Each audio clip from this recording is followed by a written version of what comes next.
What's your idea of a fun way to kill some time? Maybe it's watching the latest blockbuster film on your bedroom ceiling, or binge watching the latest Netflix original while camping in the woods? How about playing your favorite mobile game on a screen that's not going to kill your eyes by age 40, or just streaming the latest Android Headlines YouTube video on your kitchen wall? Yeah, we knew that last one would seal the deal, and that's why you may just want to give the Nebula Mars a closer look. Hey everybody, it's Nick from Android Headlines, and here's our review of the Nebula Mars Smart Projector.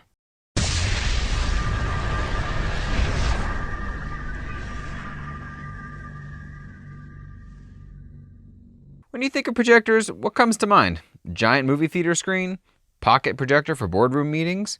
How about something in between instead? Meet the Nebula Mars, the first product for a new brand created by popular smartphone accessory manufacturer Anker. This smart projector runs Android, packs in a massive 19,500 mAh battery, and even comes with a handy leather strap for carrying around town or to your next big get-together with friends. The design here is all party. A semi-cube design that weighs a fair amount at 66 ounces or nearly 1,900 grams, but doesn't feel any less portable because of its size and overall design. Along the top you'll find some handy navigation buttons just in case you lose the included remote, and of course that well-built leather handle for toting it around, as well as LED battery indicator lights towards the front. Around the back is an HDMI 2.0 port, USB 3.0 port, 3.5mm audio out, and a proprietary 57-watt power in. Two absolutely fantastic 10-watt JBL speakers sit on each side and provide excellent sound, with great volume levels hovering around 80 decibels at max volume. There's a good amount of bass from these, and they have an excellent range of sound, especially for such a portable product, and deliver enough volume and clarity to make movie watching truly enjoyable. On the front, you'll find a handy little sliding cover in front of the lens, which doubles as a way to easily turn the unit on and off. Slide it down to start things up, and close it back up to power the unit down. It's seamless and intelligent design that goes hand in hand with the rest of the design here as well. Turning on the unit reveals a very Android TV-like interface that scrolls smoothly and looks great, with excellent clarity on the 1280 by 800 image, or 800p if you'd prefer.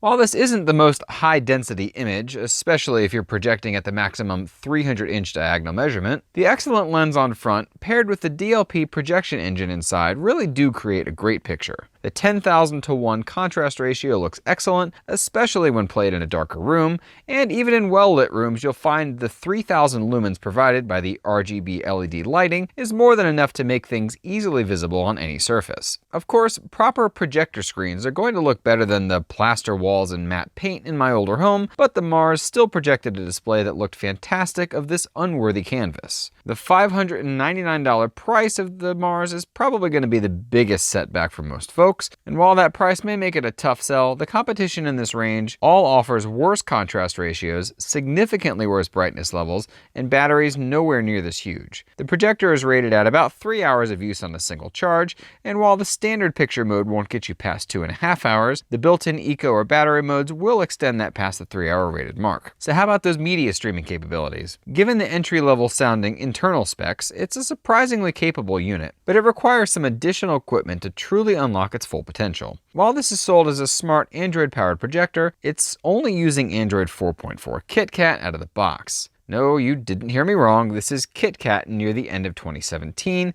and definitely hurts the score in the end. KitKat's biggest problems have little to do with being old per se, rather that it isn't possible to get Google Play certification with a new device running KitKat. That means no Play Store and no Play services, or in other words, nothing that requires the use of a Google account can be signed into. Sure, it ships with an old YouTube app, but you can't sign in your Google account natively. Even the Netflix app on here is just the tablet version, and it doesn't control quite right because there's no way to touch the display, only click through the highlighted parts with the included remote or the buttons on top, and even then sometimes these don't work right because these apps aren't designed with controller use in mind. The Aptoid App Store is included, but with only a dozen apps, it's pretty anemic to say the least. Where the Nebula Mars really excels though is in both local media and the use of that HDMI port on back. Practically any media can be played via a USB stick plugged into that USB 3.0 port on the back, and there's a built-in file manager and media streamer app that are great. There's also an older version of Kodi available on the App Store, version 1.6 to be exact, and that gives you some great streaming capabilities too, either locally or via Kodi's many sources. I actually loved using the projector's built-in screen mirroring capabilities to play games from my phone as well,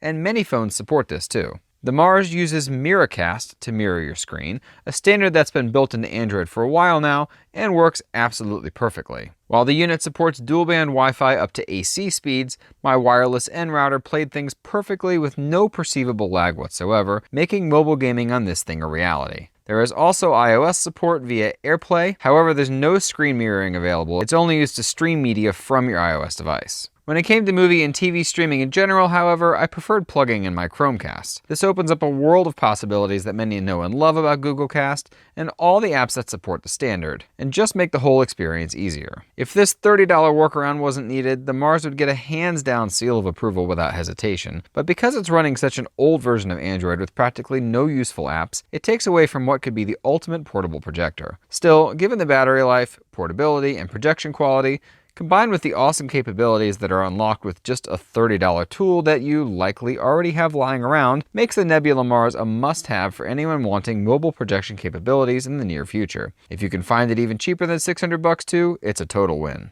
We hope you enjoyed that review and will subscribe to us for regularly updated content. Chat with us in your favorite social media outlet, and don't forget to check out AndroidHeadlines.com for 24/7 tech news coverage. Thanks for watching, and until next time.